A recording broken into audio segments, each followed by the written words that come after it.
పల్నాడు ప్రాంతంలో భక్తుల మనసుల్లో ప్రత్యేకమైన స్థానం సంపాదించుకున్న ఒక వైష్ణవ క్షేత్రం వైపు మన ప్రయాణం మొదలైంది.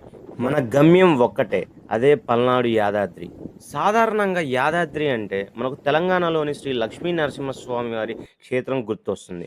కానీ మన పల్నాడు ప్రాంతంలో కూడా భక్తులు ప్రేమగా పిలుచుకునే పల్నాడు యాదాద్రి ఈ క్షేత్రం ఇక్కడే ఉంది. ఈరోజు మనం ఈ ఆలయానికి వెళ్ళి ఆలయం బయట నుంచి ప్రదక్షిణ మార్గంలో కనిపించే దైవ విగ్రహాల వరకు మరియు చివరిగా గర్భగుడిలోని ప్రధాన స్వాముల దర్శనం వరకు మొత్తం ఆలయాన్ని మీకు చూపించబోతున్నాం. మరి ఈ ఆలయంలో ఏముంది, చివరి వరకు మనతో రండి, చూసేద్దాం.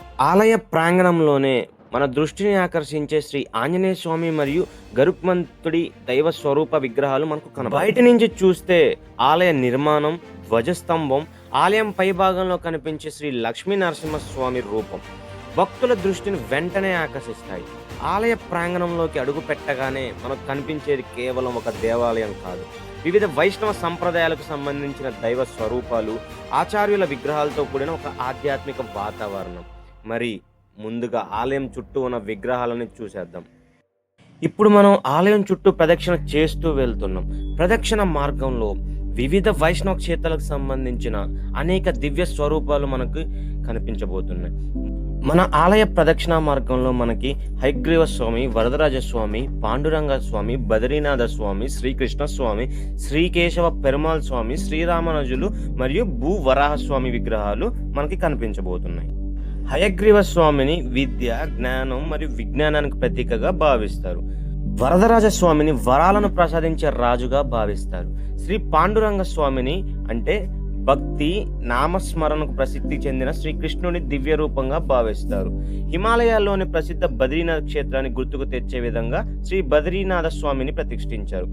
వైష్ణవ సంప్రదాయాన్ని విస్తరించి భక్తి శరణాగతి మార్గాన్ని ప్రజలకు వివరించిన మహనీయుడు శ్రీ రామానుజాచార్యుల యొక్క విగ్రహాన్ని కూడా ఇక్కడ మనం చూడవచ్చు.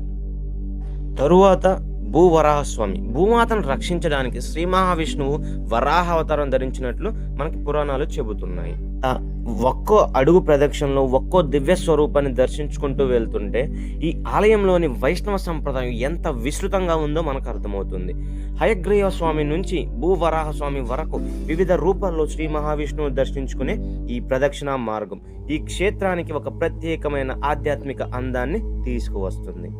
ఆలయంలోకి అడుగు పెట్టే ముందు మనకు దర్శనమిచ్చేది ధ్వజస్తంభం.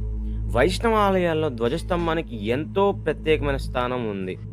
ఆలయ ప్రాంగణంలో ఎత్తుగా నిలిచిన ఈ ధ్వజస్తంభం ఆలయ వైభవానికి ఒక ప్రత్యేకమైన గుర్తుగా కనిపిస్తుంది. ధ్వజస్తంభానికి సమీపంలో మనకు దర్శనమిచ్చేది గరుత్మంతుడు. శ్రీ మహావిష్ణువుకు వాహనమై ఉన్న ఈ గరుత్మంతుడు విష్ణు ఆలయాల్లో అత్యంత ముఖ్యమైన దైవ స్వరూపంగా పూజించబడతారు. ఇప్పుడు మనం ఆలయంలోని అత్యంత పవిత్రమైన ప్రదేశం గర్భగుడి దర్శనానికి వచ్చాం. ఈ క్షేత్రానికి ప్రత్యేకమైన 3 దైవ స్వరూపాలు మనకి ఇక్కడ దర్శనమిస్తాయి. ఈ ఆలయంలో నిజంగా ప్రత్యేకంగా కనిపించే దైవ స్వరూపం శయన స్థితిలో ఉన్న శ్రీ నారాయణ స్వామి. శేషతల్పంపై శయనిస్తున్న నారాయణుడి ఈ రూపం చూడగానే మనసుకు ఒక ప్రశాంతమైన అనుభూతిని కలిగిస్తుంది. ఇదిగో ఈ క్షేత్రానికి ప్రధాన ఆకర్షణగా నిలిచే శ్రీ నరసింహస్వామి వారి రూపం. శ్రీ మహావిష్ణు దశావతారాల్లో 4వ అవతారంగా నరసింహ అవతారాన్ని పురాణాలు వివరిస్తాయి. ఇక 3వ ప్రధాన దైవ స్వరూపం శ్రీ వెంకటేశ్వర స్వామి. తిరుమలలో కలియుగ ప్రత్యక్ష దైవంగా భక్తులను ఆరాధించే శ్రీనివాసుడి రూపం ఇక్కడ కూడా మనకు దర్శనమిస్తుంది. స్వామివారి తిరునామం, ఆభరణాలు, పూలంకరణలు, దీపాల వెలుగులో కనిపించే దర్శనం భక్తులకు ఎంతో ప్రత్యేకంగా అనిపిస్తుంది. అలా నరసింహస్వామి, శయనస్థితిలో ఉన్న నారాయణ స్వామి, వెంకటేశ్వర స్వామి 3 దైవ స్వరూపాలను ఒకే గర్భగుడిలో దర్శించుకోవడం ఈ క్షేత్రంలోని ప్రధాన విశేషంగా కనిపిస్తుంది. ఇలా మన పల్నాడు యాదాద్రి ఆలయ దర్శనం పూర్తయింది.